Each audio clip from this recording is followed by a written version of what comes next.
Assalamualaikum warahmatullahi wabarakatuh. Halo semuanya, kembali lagi dengan saya Fadia Rahma.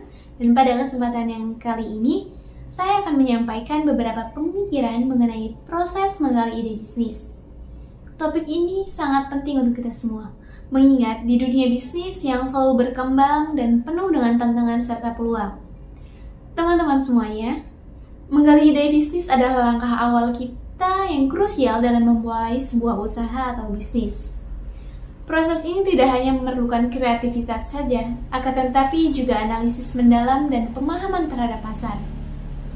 Ada beberapa tahap penting yang perlu kita lalui dalam menggali ide bisnis yang potensial ini. Yang pertama adalah mengidentifikasi masalah atau kebutuhan. Sebuah ide bisnis yang baik biasanya lahir dari upaya untuk menyelesaikan masalah atau memenuhi kebutuhan yang ada di masyarakat. Untuk itu, kita perlu melakukan observasi dan riset pasar secara mendalam. Berterima kasihlah kepada calon pelanggan, dengarkan keluh dan keinginan mereka. Dari sinilah kita bisa menemukan peluang bisnis yang berpotensi besar. Tahap kedua adalah mengeksplorasi ide-ide kreatif. Kreativitas adalah kunci dalam menemukan solusi yang inovatif. Kita bisa mengadakan sesi brainstorming dengan tim atau bahkan dengan orang-orang luar industri kita untuk mendapatkan perspektif yang berbeda. Jangan pernah takut untuk berpikir di luar kotak dan mengeksplorasi berbagai kemungkinan. Ide-ide yang paling tidak biasa seringkali menjadi dasar dari inovasi yang sukses. Tahap ketiga adalah melakukan analisis SWOT. Setelah mengumpulkan ide-ide bisnis, kita perlu menganalisis kekuatan, kelemahan, peluang, dan ancaman dari ide tersebut. Analisis ini membantu kita untuk memilih ide yang paling layak dan memiliki potensi untuk dikembangkan lebih lanjut.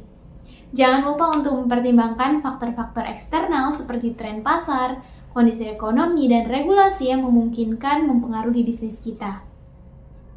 Nah, teman-teman semua, setelah kita memiliki ide yang solid, langkah berikutnya adalah menguji kelayakan ide tersebut. Ini bisa dilakukan melalui pembuatan prototipe atau model bisnis sederhana. Kita bisa mengadakan uji coba produk atau layanan kita dalam kelompok kecil konsumen untuk mendapatkan umpan balik awal. Nah, dari sini kita dapat melihat apakah ide kita benar-benar dapat memenuhi kebutuhan pasar dan bagaimana respon konsumen terhadapnya. Tahap kelima adalah membuat rencana bisnis dan komprehensif. Rencana bisnis ini harus mencakup visi, misi, target pasar, strategi pasar, analisis keuangan, serta proyeksi pendapatan dan pengeluaran. Rencana bisnis yang baik akan menjadi panduan kita dalam menjalankan usaha dan juga dapat digunakan untuk meyakinkan investor atau mitra bisnis. Selanjutnya kita perlu mengembangkan jaringan dalam mencari dukungan. Jaringan bisnis yang kuat akan sangat membantu dalam proses pengembangan ide bisnis kita. Carilah investor atau profesional yang berpengalaman dalam bidangnya yang kita geluti. Mereka akan memberikan masukan yang berharga dan membantu kita menghindari kesalahan-kesalahan yang mungkin terjadi. Selain itu, mencari dukungan dari komunitas, asosiasi bisnis, atau bahkan pemerintah juga bisa memberikan keuntungan tambahan. Tidak dapat kita pungkiri bahwa proses menggali bisnis memerlukan waktu dan usaha yang tidak sedikit. Namun, ada beberapa hal yang bisa kita lakukan untuk mempermudah proses ini. Yang pertama, kita harus tetap up to date dengan tren dan perkembangan terbaru. Dengan membaca berita bisnis, mengikuti seminar atau workshop, dan terlibat dalam komunitas bisnis dapat memberikan kita wawasan baru dan inspirasi untuk ide-ide bisnis yang inovatif. Yang kedua, kita harus bersifat fleksibel dan adaptif.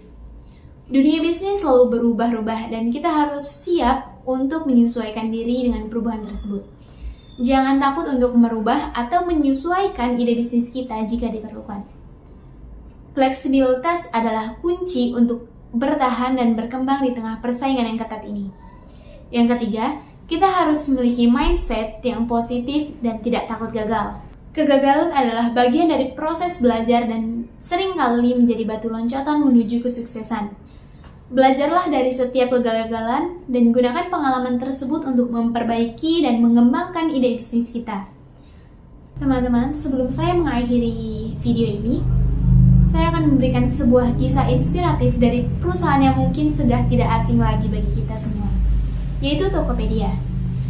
Tokopedia dimulai dengan ide sederhana untuk menciptakan platform yang menghubungkan penjual dan pembeli di seluruh Indonesia. Dengan kegigihan, kreativitas, dan inovasi, Tokopedia berhasil menjadi salah satu e-commerce terbesar di Asia Tenggara.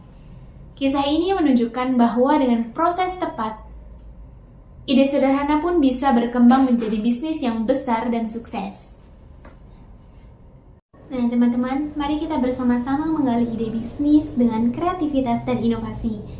Dengan kerja keras, ketekunan, dan dukungan dari berbagai pihak, kita bisa menciptakan bisnis yang tidak hanya sukses secara finansial saja, akan tetapi juga memberikan manfaat luas bagi masyarakat. Terima kasih atas perhatian Anda semua. Wassalamualaikum warahmatullahi wabarakatuh.